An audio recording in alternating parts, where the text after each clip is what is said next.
ನಮಸ್ತೆ ವೀಕ್ಷಕರೇ, Akshata K YouTube ಚಾನೆಲ್ಗೆ ಸ್ವಾಗತ. ಇವತ್ತು ಮುಳ್ಳು ಸೌತೆ ದೋಸೆ. ಮುಳ್ಳು ಸೌತೆ ಬೆಂಗಳೂರಿನಲ್ಲಿ ನಾವು ಸೌತೆಕಾಯಿ ಅಂತ ಹೇಳ್ತೇವೆ. ಇದರಿಂದ ಹೇಗೆ ದೋಸೆ ಮಾಡಿ ತಿನ್ನಬಹುದು ಅಂತ ತೋರಿಸ್ಕೊಡ್ತಾ ಇದ್ದೇನೆ. ಈ ದೋಸೆಗೆ ಒಂದು ಸೌತೆಕಾಯಿ ಮತ್ತು 2 ಗ್ಲಾಸ್ನಷ್ಟು ಬೆಳ್ತಿಗೆ ಅಕ್ಕಿಯನ್ನು ತೆಗೆದುಕೊಂಡಿದ್ದೇನೆ.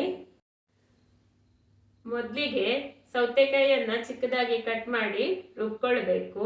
ಆಮೇಲೆ ಅದೇ ನೀರಿನಲ್ಲಿ ಅಕ್ಕಿಯನ್ನು ರುಬ್ಬಿಕೊಳ್ಳುವಂಥದ್ದು. ಮಿಕ್ಸಿಯಲ್ಲಿ ಮಾಡ್ತಾ ಇದ್ರೆ ಮೊದಲಿಗೆ ಸೌತೆಕಾಯಿಯನ್ನು ರುಬ್ಕೊಳ್ಳಿ, ಆಮೇಲೆ ಅಕ್ಕಿಯನ್ನು ಹಾಕಿ ರುಬ್ಬಿಕೊಳ್ಳುವಂಥದ್ದು. ಗ್ರೈಂಡರಲ್ಲಿ ಮಾಡ್ತಾ ಇದ್ರೆ ಮೊದಲಿಗೆ ಸೌತೆಕಾಯಿಯನ್ನು ರುಬ್ಬಿಕೊಳ್ಳಿ ಮಿಕ್ಸಿಯಲ್ಲಿ, ಮತ್ತೆ ಅದನ್ನು ಗ್ರೈಂಡರ್ಗೆ ಹಾಕಿ ಅಕ್ಕಿ ಹಾಕಿ ರುಬ್ಬಿಕೊಳ್ಳುವಂಥದ್ದು. ಮೊದಲಿಗೆ ಸೌತೆಕಾಯಿಯ 2 ಬದಿ ಕಟ್ ಮಾಡ್ಕೊಂಡಿದ್ದೀನಿ. ಸಿಪ್ಪೆ ತೆಗೆಯುವ ಅವಶ್ಯಕತೆ ಇಲ್ಲ, ಹೀಗೆ ಕಟ್ ಮಾಡಿ ಚಿಕ್ಕದಾಗಿ ಕಟ್ ಮಾಡ್ಕೊಳ್ಳಿ. ಮಿಕ್ಸಿಯಲ್ಲಿ ರುಬ್ಬಿಕೊಳ್ಳಿಕ್ಕೆ ಸುಲಭ ಆಗ್ತದೆ.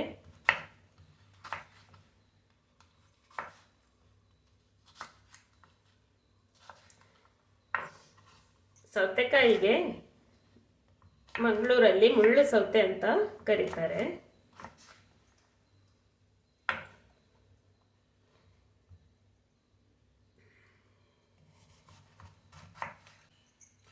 ಈ ದೋಸೆಯ ಹಿಟ್ಟನ್ನು ಫರ್ಮೆಂಟ್ ಮಾಡಬೇಕಂತೇನಿಲ್ಲ, ತಕ್ಷಣಕ್ಕೆ ಮಾಡಿಕೊಳ್ಳೋದು.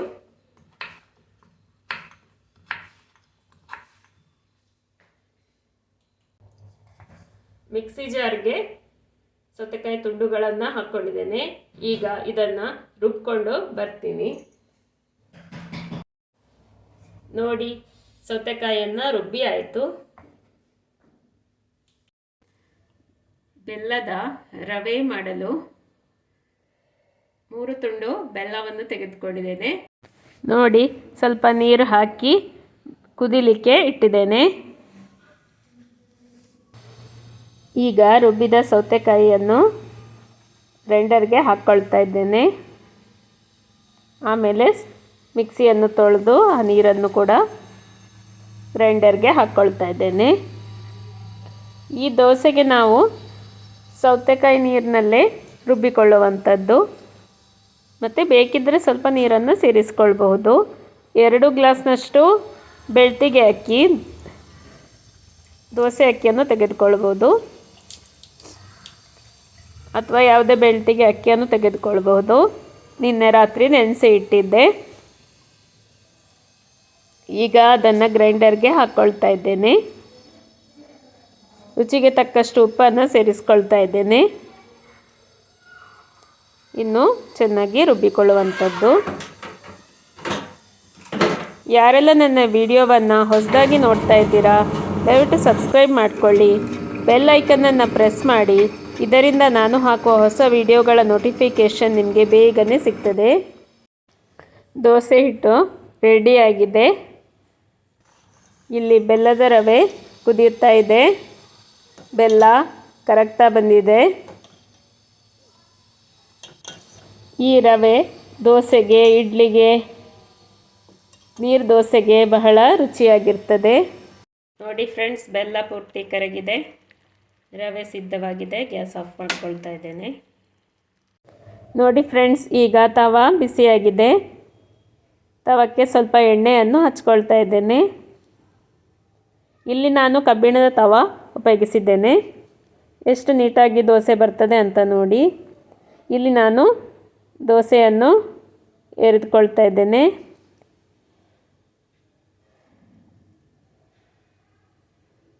ಈ ದೋಸೆಯನ್ನು ತೆಳ್ಳಗೆಯೂ ಮಾಡ್ಕೊಳ್ಬಹುದು ಅಥವಾ ದಪ್ಪಕ್ಕೂ ಮಾಡ್ಕೊಳ್ಬಹುದು.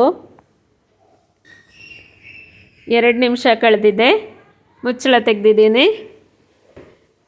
ಈಗ ಸ್ವಲ್ಪ ತುಪ್ಪವನ್ನು ಹಾಕ್ಕೊಳ್ತಾ ಇದ್ದೇನೆ. ತುಪ್ಪ ಅಥವಾ ಎಣ್ಣೆಯನ್ನು ಹಾಕ್ಕೊಳ್ಳಿ.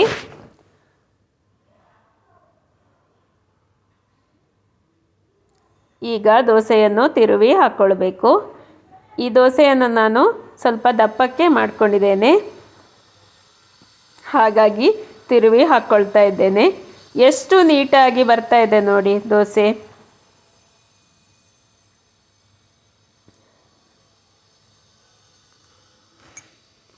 ತೆಳ್ಳಗೆ ಇರಿದ್ರೆ ತಿರುವಿ ಹಾಕ್ಕೊಳ್ಬೇಕಂತ ಇಲ್ಲ.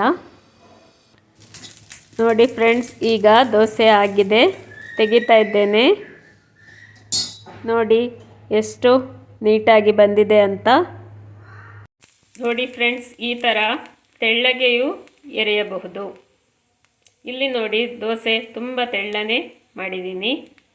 ನೋಡಿ ಫ್ರೆಂಡ್ಸ್, ಸೌತೆಕಾಯಿ ದೋಸೆ ಬೆಲ್ಲದ ರವೆಯೊಂದಿಗೆ ಸವಿಯಲು ಸಿದ್ಧವಾಗಿದೆ. ನಿಮಗೆ ಈ ವಿಡಿಯೋ ಇಷ್ಟವಾಗಿದ್ದಲ್ಲಿ ಅಕ್ಷತಾ ಕೆ ಯೂಟ್ಯೂಬ್ ಚಾನೆಲನ್ನು ಲೈಕ್, ಶೇರ್, ಸಬ್ಸ್ಕ್ರೈಬ್ ಮಾಡಿ. ಧನ್ಯವಾದಗಳು ಮತ್ತು ಎಲ್ಲರಿಗೂ ಶುಭ ದಿನ.